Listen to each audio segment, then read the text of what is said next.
أعوذ بالله من الشيطان الرجيم بسم الله الرحمن الرحيم سبحانك لا علم لنا إلا ما علمتنا إنك أنت العليم الحكيم اللهم صل وسلم على سيدنا ونبينا محمد صلى الله عليه وسلم أفضل صلواتك بعدد معلوماتك وبارك وسلم وصل عليه في أول كلامنا وأوسط كلامنا وآخر كلامنا اللهم يا معلم آدم علمنا ويا مفهم سليمان فهمنا ويا ملهم الملائكة ألهمنا اللهم ربي زدني علما. والرابع قد تترك الحقيقة بدلالة من قبل المتكلم. دا قرائن تاسو ته بیانېږي چې هغه قرائنو ذریعے سره د لفظ حقیقی معنی پرېږدولی شي. درې قرینه تاسو ته بیان شوې، یوه قرینه دلالت العرف اور یوه قرینه د نفس کلام اور دریمه قرینه د سیاق الکلام. دویمه قرینه څه شوه؟ د نفس کلام، هغه نفس کلام دلالت کوي. دریمه قرینه سیاق الکلام، د کلام چلاو دلالت کوي چې دغه حقیقی معنی دلته کې ما مراد کوا. صحیح.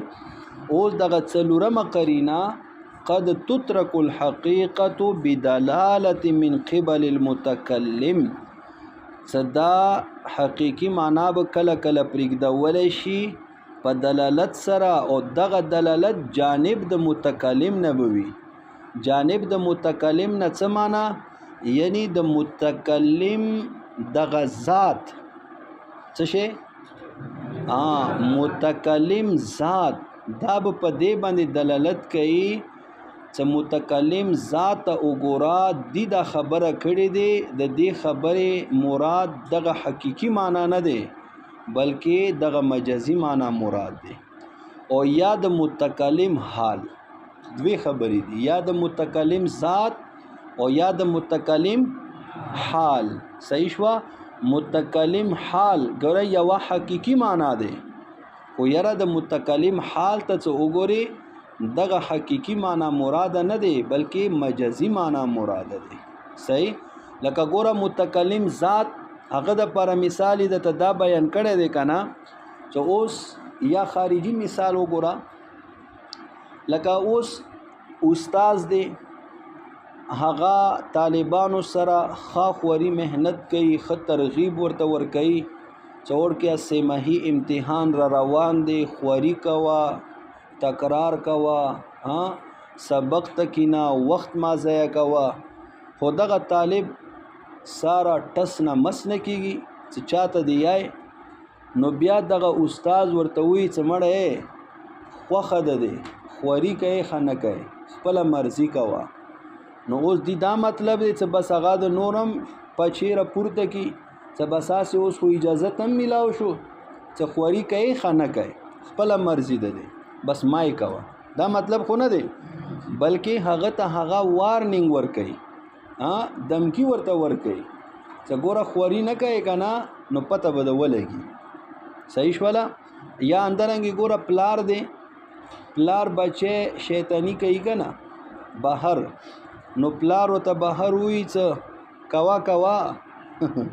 کور ته به راشي. صحیح دی؟ کوا کوا څه د خواښه وي. نو چې کله هغه کور ته راشي او پلار ورته لواړ راواخلي او دا وایي چې تا ما ته ویلو که نه کوا، ښه ما درته دې وجې نه ویلو کوا. نو ګوره اوس دغه پلار ذات په دې باندې دلالت کوي چې دغه کم امر یې ورته کړی دغه امر د پاره د اباحت نه دی، دغه امر د پاره د وجوب نه دی بلکې دا دی امر تهدید. دې ته چې امر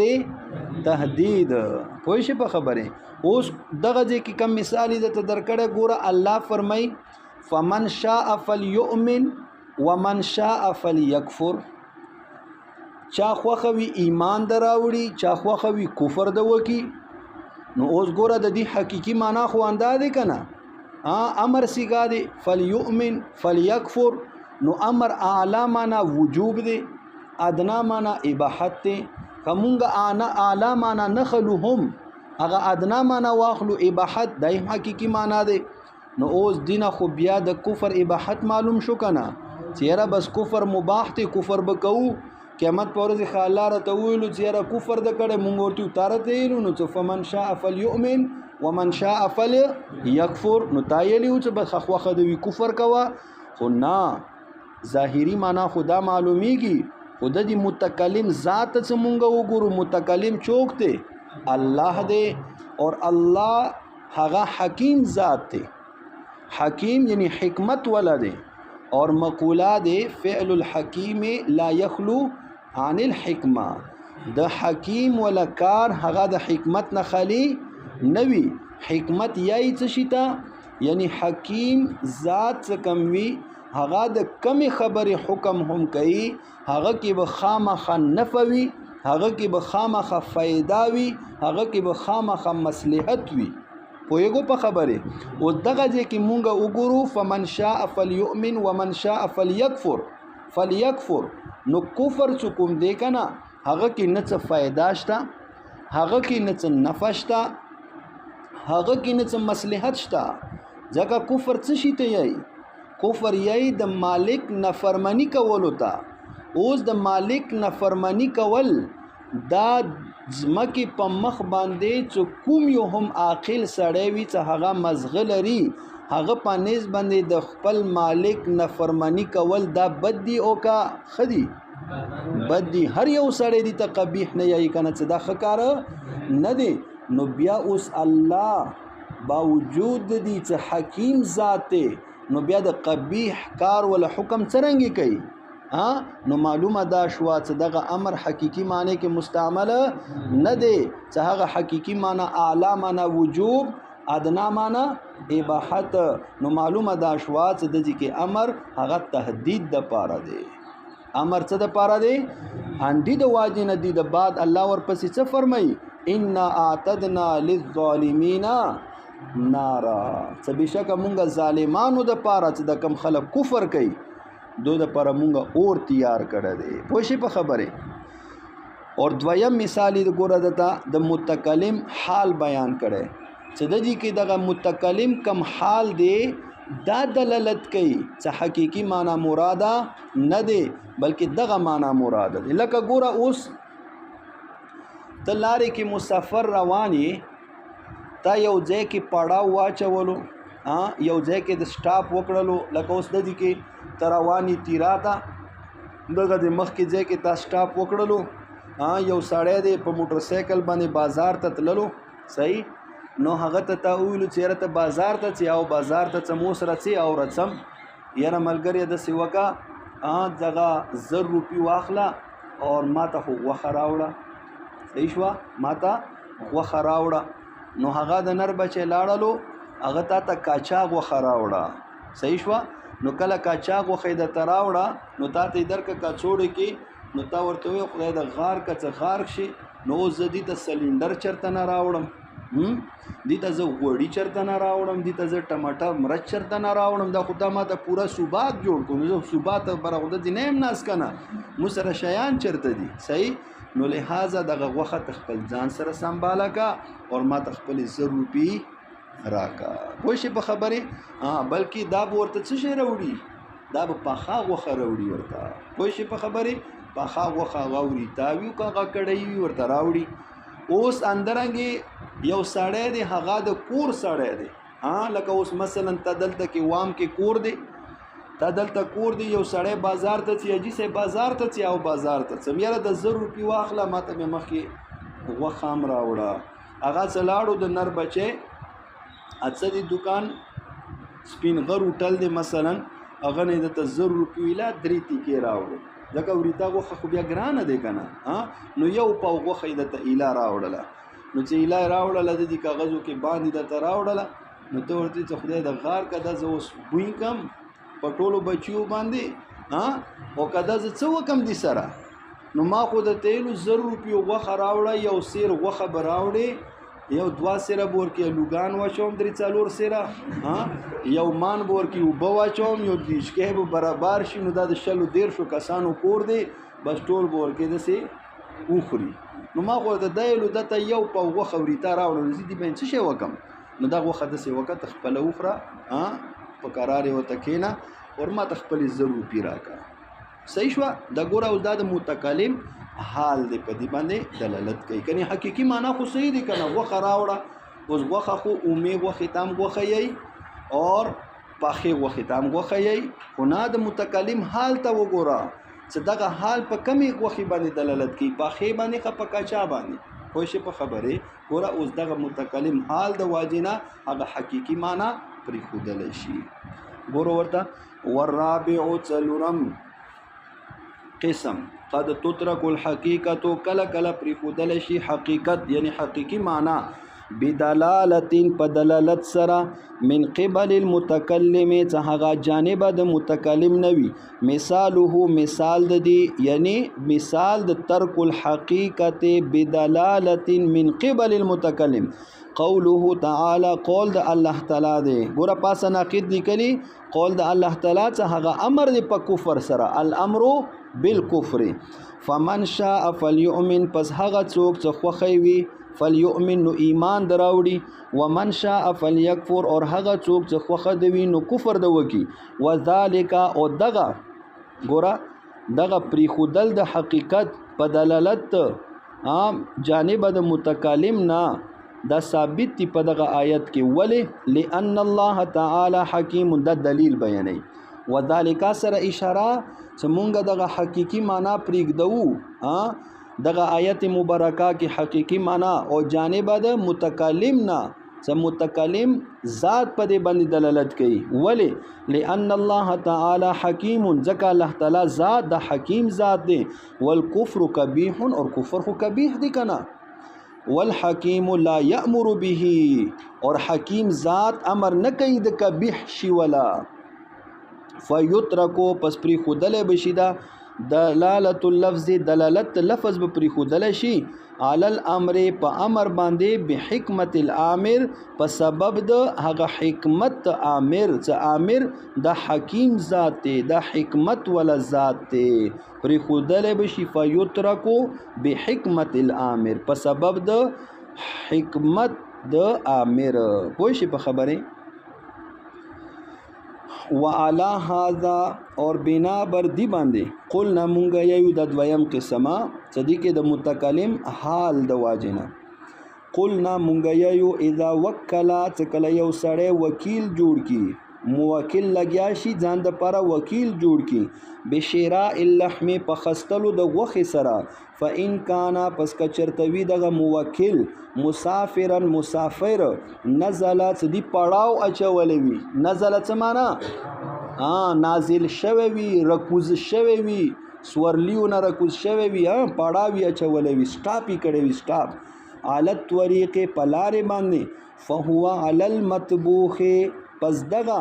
یعنی ګوره فهو ای توکیله بشراء اللحم یعنی وکیل جوړول د دی په خستلو د غوخي سره الا ای یقع علی المطبوخ دا به واقع وي په پاخي غوخي باندې مطبوخ معنا په خکړلی شوی غوخه او علی المشوی یا پوریته غوخي باندې علی اللحم المطبوخ على اللحم المشوي وإن كان صاحب منزل وإن كان صاحب منزل کچرتوی دغه موکل صاحب منزل کور ولویخه فهو على النیء پس وی به دغه توکیل بشراء اللحم دا په واقع وی پچا باندې على اللحم النیء په کچا غوخه باندې النیء معنا کچا غوخه ومن هذا النوع يمين الفور اذا دغه قسم نه يمين فور هم دی ښا يمين فور يمين فور د دې ایجاد دا زمونږ امام صاحب رحمت الله علیه کړه د دې ایجاد چا کړه امام صاحب رحمت الله علیه نه مخکې د يمين فور خدا دی يمين فور وو ځکه د احادیثو نه ثابت کړه د امام صاحب د امام صاحب د سي بدعت دا نه دی چیرې ساره قرآن او حدیث کې نو نه احادیث نه دغه یمین فور رو بستل دي هغه حدیث به خبره ډیره وګدي کی هغه باندې کو او بس دومره یاد ساتو چې دغه یمین فور د امام صاحب رو بستل دي او څه شي نه رو بستل دي احادیث نه رو بستل چې دا یمین فور دي ګوره یمین فور دې ته یی که نه یعنی فوري قسم فوري یمین فور یعنی دا دې ته یی چې دغه قسم متعلق وي هغه حالت سره چې کم حالت کې تا قسم خوړلی او کم وقت کې تا قسم خوړلی یمین فور اسی حالت کے ساتھ اسی وقت کے ساتھ متعلق ہوتی ہے جیسے ولی کو تعریف یمین فور اسی حالت کے ساتھ اسی وقت کے ساتھ متعلق ہوتی ہے دا یمین فور دی گورا یمین فور دی تا یہی کنا سو اس جمعش پا دے تا کور تا لاڑلے ستڑ استومان گرمی ویلے لیارے کے او زده دی که کور تا ناوته او د تا ګل نزبیګه می بورکاره واخستله وړکي چرته څې یاره زه پلار کله وته څم وایه د غار که څه غار که شي نو زه خو راغلم دی ګرمي کې پکار ما ته شربات وکړي څه وکړي او تا بورکاره واخستله کور ته روانه یاره ښه کور نه ووتې که نه په درو کاڼو سره طلاق یې صحیح شوه ته وځه که نه ښه ووتې په درو کاڼو طلاق یې یاره دا ښځه حیرانه شوه دا به اوس څه کېږي نو اوس ګوره دا د متکلم دا یمین فور دی دغه دی غصې نه کړی که نه غصه شه خدای د غار که زه راغلم ورته روان یوه هفته مدرسې کې تېره که نو اوس که چرته دغه ښځه راواپس شوه بورکه یې کوزه که څه خفه کېږه ما ته نه جار قربان شربات یې ورته وکړلو ورسره کېناستله گپ شپی ور سره ولګول او خټیم دسې او خیر دی لوندې دسې سیرتام شو ودم شو خپله کې اور بیا هغه د بعد دسې نیمې ګنټې بعد لاړه بیا خو هم لاړله که نه اندي ورځې لاړله خو دا دی چې د دې دماغ ټنډه شو دی غوسه یخه شوه نو اوس دا لاړله نو دا به طلاق وي نه به وي طلاقه دې ته یې یمین فور ګوره کنی اوس د دې قسم نه خدا معلومیږي که نه ان خرجت الدار خطه کور نه ووتې که نه بس په ما طلاق یې صحیح شوه اوس خو دا دی چې بس کور نه ووته نن ووته سبا ووته ګنټې بعد ووته 2 ګنټو بعد ووته کله ووته دا طلاقه هنا څه کله دې سره یې خواږه ماوږه وکړه صدیق مولي صاحب نو بس بیا حکومت څه شی شوه بیا طلاقه نه دی ښه فوري ووتله بیا م ووتله وایي چې ښه مړه څه کار کولی ونی ته مدرسې نه رغلی یې که نه زه ورته څه وکړم نو بس لاړه بس بیا طلاق پوه شي په خبرې اندرنګې ګوره بل مثال یې درته درکړی د ترسکون مثالو د مونږ نه مخکې شو اول مثال څه شی دی لا اتغدا تا ته چا ویل هو رڅه نشتا کوو تا ورته مړه نه کوم والله لا اتغدا قسم په خدای ښه ما تا سره نشتا وکړه یا ما تا سره روټۍ وخوړله نو اوس ګوره دا غصې د واجې نه دی صحیح شوه څه بجې نه غوسه راغلي وي هر چې خپله غوسه دی خو به نه خورم در سره قسم په خدای ښه در سره وخوړله نو ګوره او دا یمین فور دی که چېرته اندغه روټۍ ته اندي کا سره وخوړله د غرمې روټۍ نو ته حانې سې او که دې د بعد ته خپل کور ته لاړلې یا ته بل ملګري سره لاړلې هغلته کې د روټۍ وخوړله ته به بیا هم حانې سوې نه بیا به حانې څه نه وي کني اندغه غرمې روټۍ د وخوړله که نه اندغه غرمې روټۍ نو ته حانیس نه یې ولې ځکه د ته حال هغه دلالت کوي چې هغه حالت کې ته غوسه وې یا څه وې تا قسم وخوړل اوس هغه حالت نه دی که نه اندي کا سره ته خپل کور کې اندغه د غرمې روټۍ وخوړله بیا هم نه یې حانیس خو اندغه روټۍ اندي کا سره اندغه وخت کې د وخوړله نو بیا ته حانیس یې پوه شئ په خبرې ومن هذا النوع اندغه قسمنا یمین الفور یمین فور دی مثاله مثال د یمین فور اذا قال چکله اوی یو سړی بلتا تعال راشکنه ملګریا تغد معي ما سره غرمې روټۍ وخوره تغدا غدا طعام الصباح الى نصف النهار ګوره مخکې غدا اصل کې دا یی د چاشتو وخت ده د چاشتو وخت تقریبا اتنیمو انو نه واخله دا شروع کیږي انو کې دغه 3 ټیمه 4 ټیمه روټۍ نه وي چې سبعي ناشتا وکړه بیا 11 12 بجې روټۍ وخوره بیا مازدیګر چای وڅښه چای ورسره هم بسکټي وخوره اور اندرنګې بیا چې کومه دی ماسکوتان بیا ټیکاله وخوره دا نه وي مخکې 2 ټیمه ټیکاله وه اوس نو دا اتغدا نو دای ورته ویلو چې والله لا اتغدا قسم په خدای ښه ما تا سره غرمې روټۍ وخوړله نو ګوره ینصرف ذلک دغه اوړي به دغه قسم الى الغداء المدعو الیه هغه غرمه روټه ته صدا دعوت ورکړل شوی دی الیه دیتا صحیح شو کنه دا به دی طرف ته دغه قسم دا تویدل شي ينصرفو تویږي به دغه قسم یا ينصرفو ذالک تول بشي دغه قسم حتی کې لو تغدا کچرته دی غرمه روټه وخوړله بعد ذالک روسته دغه غرمه روټه نه څنګه دغه غرمه روټه طرف ته دی ته دعوت ورکړل شوی دی ګوره بعد ذالک ای ذالک الغداء المدعو الیه فی منزله پخپل کور کې معه ګوره منزله المدعو لیکل کنا دغه مدعو خپل کور کې وخوړله اور معه ان دغه شی سره یو خوړله چې چا وجه نه دی کا سام خوړله ان دی سره یو خوړله خو بیا نه دی خانس او مع غیره یدین علاوه بل چا سره یو خوړله فی ذلک اليوم په اندغه ورځ باندې او خوړله نو لا یحنسو نو دا خانس نه دی وکذا اندرنګي اذا قامت المرأه چکلا ادری دل خذا تريد الخروج اراده لري د خروج د وتو کو ناقد لیکي ای ان الدار یعنی کورنا فقال الزوج خوند ورته ویلو ان خرجت کچرته تو وتل فانت كذا ای فانت طالق تطلاق نو کان الحكم نو وی بدغه حکم حکم د څه شي یعنی حکم د طلاق حکم د حانسی دلو مقصورا بند یعنی حکم بند ہوگا کان الحکم مقصورا ہوگا یہ حکم بند علی الحال اس حال پر علی الحال الف لام دے ای هذه الساعت لارادتها دغه ساعت باندې به دغه قسم بندوي د وجه د ارادې د دي حتی لو خرجت المرأة کچرتا حتی کی کچرتا اوتل دغه خزا بعد ذالک روسته دغه حالنا یعنی دغه وقتنا نو لا يحنسو نو دغه قسم خوړون کې ان دخلت دا ان خرجت دار زیلی دی دا بحانس نوی نو دغه خزا ور باندې طلاق نوی والخامس پنځم قسم قد تترك الحقيقة بدلالة محل الكلام بدلالت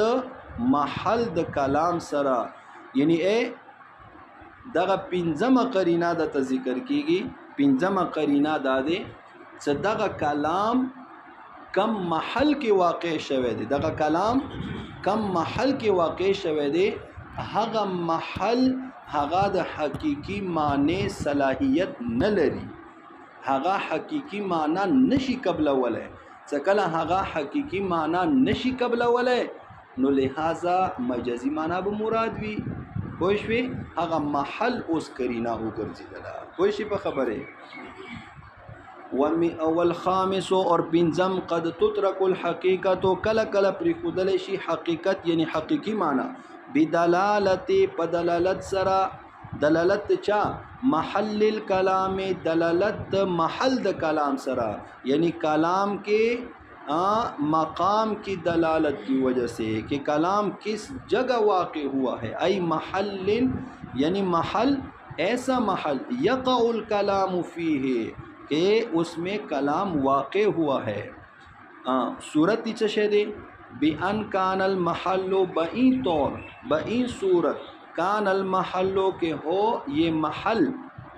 کون سا محل کزا ناقد تا گورا الذي هغه محل وقع الكلام فيه واقع شوه د کلام په هغه محل کې سوچ مشتا ورتا خو بیا ولی خو نه یو کنه لا يقبلو نه لا يقبلو چې دغه محل نشي قبل ولا حقیقت اللفظ حقیقت لفظ یعنی د لفظ حقیقت نشي قبل ولا د لفظ حقیقی معنی نشي قبل ولا ومثاله مثال د دې انعقاد نکاح الحرة بلفظ البيع والهبة والتمليك والصدقة آزاد خزدخا آزاد خځې نکاح منعقد کیدل په لفظ د بیع سره. آزاد خځه دې تا ته وایي چې بیعت منکا، ما تا باندې ځان در خرج کو، ته ورته وایي چې زه خو تا ته یوې میاشتې نه وږی تږی ناست یم، قبلتو په سار سترګو مه قبوله یې. نو اوس دا خرڅېدل دې کې قبلېږي، خرڅېدل ورکې راتللی شي. آزاده ښځه دی، آزادې ښځې کې خرڅېدل کېدلی شي، هغه خپل ځان خرڅولی شي، هغه محل د بیع دی نه دی. نو لہذا نکاح په منعقد وي. پوه شي په خبرې. اندرنګې درته ویلو چې هبت لکه، ما تا ته خپل ځان در هبا کو، صحیح شوه. نو تا ورته ویلو چې ولې نه جار قربان ما په سار سترګو قبوله یې. نو اوس دا به هبه هغه ځان خپل هبه کولی شي. آزاده ښځه مال دی نه دی. نو چې کله دغه حقیقي معنا ورکې نشي راتللی، نو مجازي معنا به وي چې هغه دې سره به نکاح منعقد وي. اندرنګې درته ویلو چې ملکت لکه، ما خپل ځان مالک جو ملکتو کا، ما خپل ځان مالک جوړ کړلې ته، صحیح، ته د ما مالک یې. نو دا خو یعنی مال نه دی که نه، آزاده ښځه دی. نو لہذا دې سره به هم نکاح منعقد وي. دغه آزادې ښځې چې کم محل دی که نه، دغه محل حقیقي معنا نه قبلی. نو وصدقت تصدقتو کا، تصدقتو کا، ما خپل ځان ته ته صدقه کو. داسې ښځې به چېرته وي چې تاسو ته وایي. وقوله، دا اوس دغه صورتونو کې نکاح په منعقد وي. صحیح حاجی. دویم مثال وقوله، اور قول د مولا لعبده خپل غلام ته، اور دغه غلام وهو په حال کون د دغه غلام کې معروف النسب، چې دا معروف النسب وي، من غیره علاوه د دغه غلام نه هر یو سړی پیژني چې دغه زید دا د امر ولا زوی دی، دغه زید دا د امر ولا زوی دی، دغه مولا ولا زوی نه دی، هر یو سړی پیژني، معروف النسب دی. او دی ورته ویلو هذا ابني. نو اوس دغه محل دغه حقیقي معنا چې دی ورته ویلو ابني د نسب دعوا کوي که نه، نو دغه محل دا د کلام حقیقي معنا قبلی نه قبلی. چې کله نه قبلی مجازي معنا چې دغه غلام په دې باندې آزاد وي. هذا ابني. وکذا اذا قال، اندرنګ کله وی دغه مولا لعبده غلام خپلتا وهو اکبر سنا من المولا، او دا معروف النسب نه دی ښه، د دویم صورت دی ورکې معروف النسب نه دی، خو وهو په حال کون د دغه غلام کې اکبرو چې دا لوی دی، سنن په اعتبار د عمر سره، عمر کې لوی دی، من المولا مولانا، مولا عمر 60 کاله دی، او دغه غلام عمر مثلا 10 کاله دی، 40 کاله دی. نو دې ته ویلو هذا ابني. نو دا اوس حقیقي معنا قبلی. نو دا خو 60 کاله وروسته راغلی دی، هغه د دې زوی څرنګه شولو. صحیح. نو چې کله حقیقي معنا نه قبلی، نو کان مجازا، نو وی بدا هذا ابني مجاز عن العتق، د عتقنا عند ابي حنیفه رحمه الله تعالی، پنیز زمونږ امام سے رضی اللہ تعالی عنہ، خلافا خلاف ثابت تی لهما صاحبین تا، څنګه یو امام ابو یوسف رحمت الله علیه او یو امام محمد رحمت الله علیه. اور درته یی چې دغه خلاف بنا ان دا بنا دی علامه په هغه باندې ذکرنا چې کومه وجه کوم مو ذکر کړی دی، ان کوم اختلاف مونږه ذکر کړی دی، ان المجازت مجاز خلف د خلیفہ دی، ان الحقیقت د حقیقتنا، فی حق اللفظ په حق لفظ کی خلیفہ دی، عنده پنیز امام صاحب رحمت اللہ علیہ، وفی حق الحکم اور حکم کی خلیفہ دی، عندهما صاحبین و پنیز بندی. دغه اختلاف تاسو ته تیر شوی دی کنه، یاد مده خنا امام صاحب رحمت الله علیه هغه پنیز باندې دغه مجاز د خلیفہ د حقیقت ته، خو په حق لفظ کې په حق د لفظ کې معنا دا کچرته دغه کلام د متکلم دا عربي قواعد مطابق وي ترکیب د دی ول صحیح وي معنا د دی ول صحیح وزي مبتدا خبر جوړیږي نو بس دا کلام صحیح نو لہذا موږ مجازي معنی طرف ته ضرورت کولای شو اور صاحبین فرمای دا په حق د حکم کې خلیفہ دی یعنی معنا دا دی چې فل جمله دغه حقيقي معنی ممکن وا خو څه عارض د واجنا مونږه څه مانع د واجنا مونږه دغه معنا نشو مراد کوله نو بیا به مونږه حقيقي معنی مجازي معنی ته څو او کچرته حقيقي معنی اړو ساره ممکن نه و نو بس بیا دغه معنا به څه شوی مجازي معنا به نشي کوله دا کلام به د دی ول څوي لغو بوي صحیح نو دغه دوه مسالو کې دغه دوا صورتونه څه دي اول صورت خو صحیح دي آزاد خدي کې حقيقي معنا فل جمله خو ممکنه دي کنه ځکه دغه آزاد خزه کچرته وینځه جوړ شو مرتد شو